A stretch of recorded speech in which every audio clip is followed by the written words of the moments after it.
A lot of the books that I buy, especially paperbacks, I get from thrift stores and library sales. And all the books that you see here are books that I bought at a local library last Tuesday. The library has a ongoing fill a bag for $1 sale. And as you can see, I can put a lot of books in one bag. And some of them the library also has a free box. And some of them, like most of these Harlequin super romances, were from the free box. So we'll just go through some of these here. I've discussed Harlequin super romance, I believe, in part 2 of my romance novel collection series of videos. And this is book number 73. And these are really nice condition. Again, like they said, they were just sitting in the free box. I hope more of them show up. And do some more here.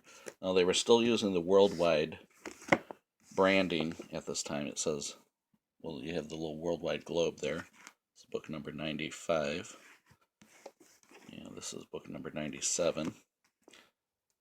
And I'll show that has a cool cover. And now, in 1984, it went to the branding, Harlequin branding. It was always published by Harlequin, but before they had used their worldwide imprint as the branding. That's book number 107 from 1984. Again, it has a kind of cool cover.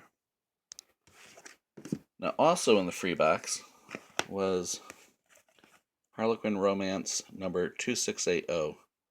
And it's a novel by Betty Niels, who's a very popular writer. And this book, you can see books by Betty Niels. And that's not even all of them.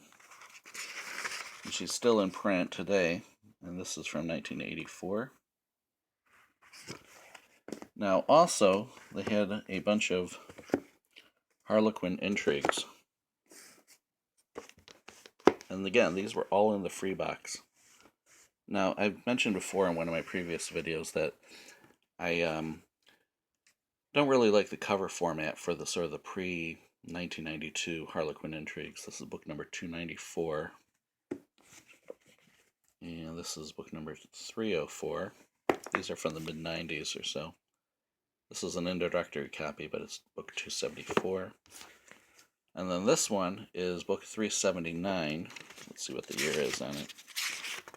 1996. Now, they you can kind of tell that it looks like they're sort of rebranding Intrigue at this time to be more romantic looking. Look at Intrigue now.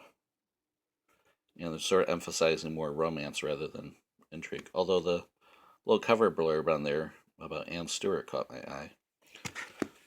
And they had this as a kind of interesting idea, although I don't think it works that well.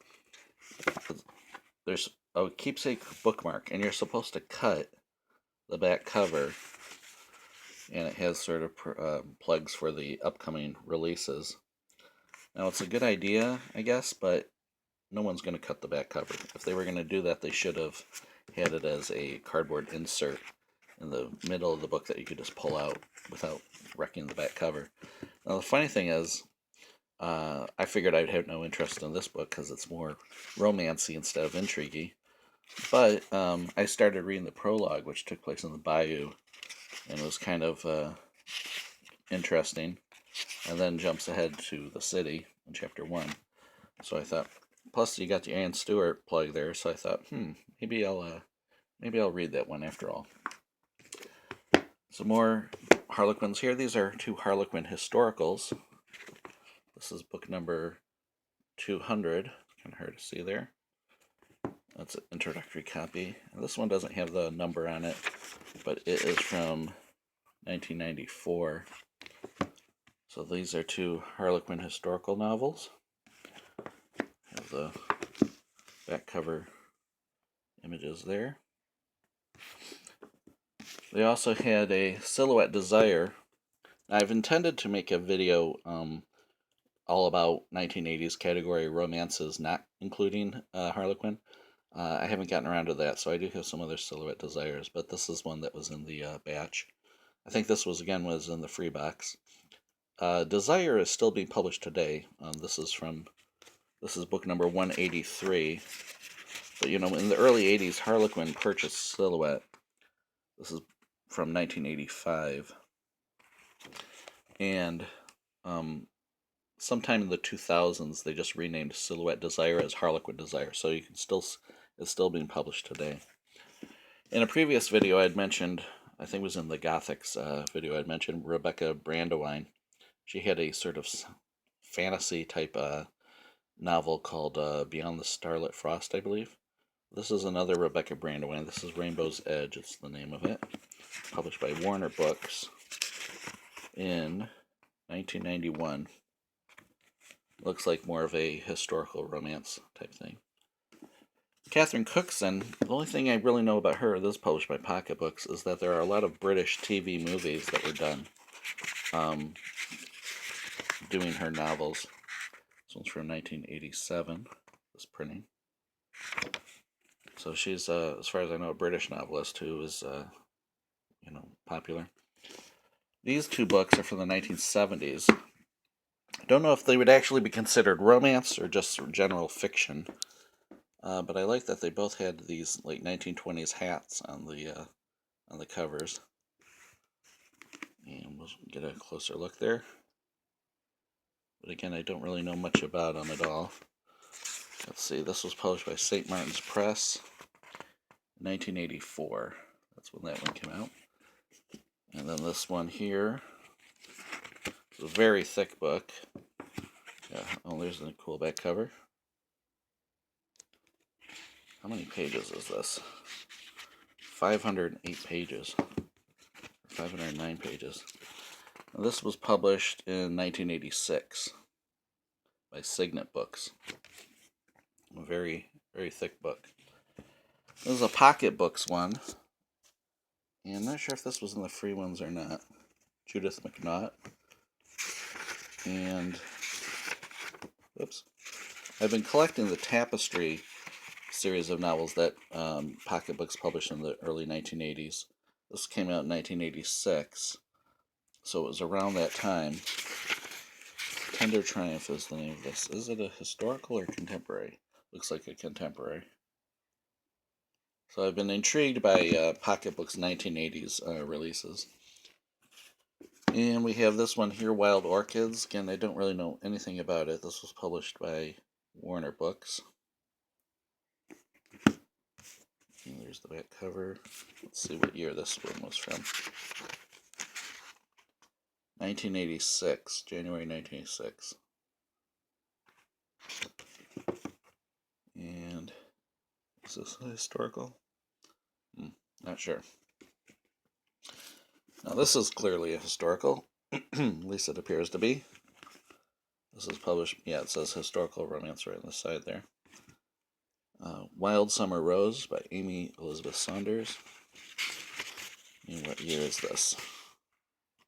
Published by BMI. 1993, copyright Amy Tucker, which must be her real name. Here's another very thick one. A Berkeley book. This one has a inside cover illustration. And it looks like a historical, Berkeley historical romance.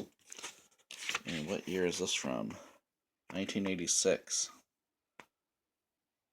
So someone must have been getting rid of their 1980s romance books. There was an Anne Stewart novel. I've been getting those lately. This is a historical romance published by Mira, which is Harlequin's imprint for standalone authors. So these ones are on the shelf a little longer than their regular category romances. This one's from 2006. And a sample of the writing there.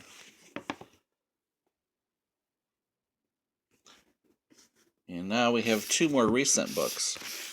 I haven't really read any recent. The most recent historical romance I've read was like from 1995 or so. So these ones are almost brand new. This one is Avon Books, 2018. Yep, September 2018. By Carol Linden. And then this one, Harlequin, Believe in Me, Zebra Books, which publishes a lot of. This is first printing March 2019, so this is like a brand new book. And it was in the fill a bag for $1. Now the rest of the books I got were all mystery novels. I'll just run through those real quick. Some Rex Stout Nero Wolfe mysteries. There's two more here. I've read about 2 Nero Wolfe novels. These are all mystery novels. These ones were interesting. They were reprints, non-Nero Wolfe. They were reprints of stories that Rex Stout did for All Story magazine. Serialized in All Story magazine. This is the first time it's been appeared in book form. These are, I don't know what year, probably the 1920s. And then this is a collection of short stories that he wrote for All Story magazine at that time. Let's show the table of contents here. These came out in the 1990s. So there's the list of stories. This is like a mystery book that was part of it. From Penguin Books, they always have these like either orange or green spines. And I don't know anything about this except I believe it's a Canadian writer from the 1970s. 1979 it says. This isn't a mystery, but this is sort of a computer espionage true story by Cliff Stoll. And if you go on, I'd known about this since there was an episode of Nova called The KGB, The Computer and Me, which you can watch on YouTube, which I encourage watching. And it's about his 1980s internet hacking adventure, where he exposes a foreign hacker. And finally, this hardcover book, The 100 Great Detectives, and it's just a hardcover book where various writers talk about famous detectives. It's like Neil Gaiman on Father Brown, and so on. There's a lot of that there. A whole bunch. They're really short pieces, obviously.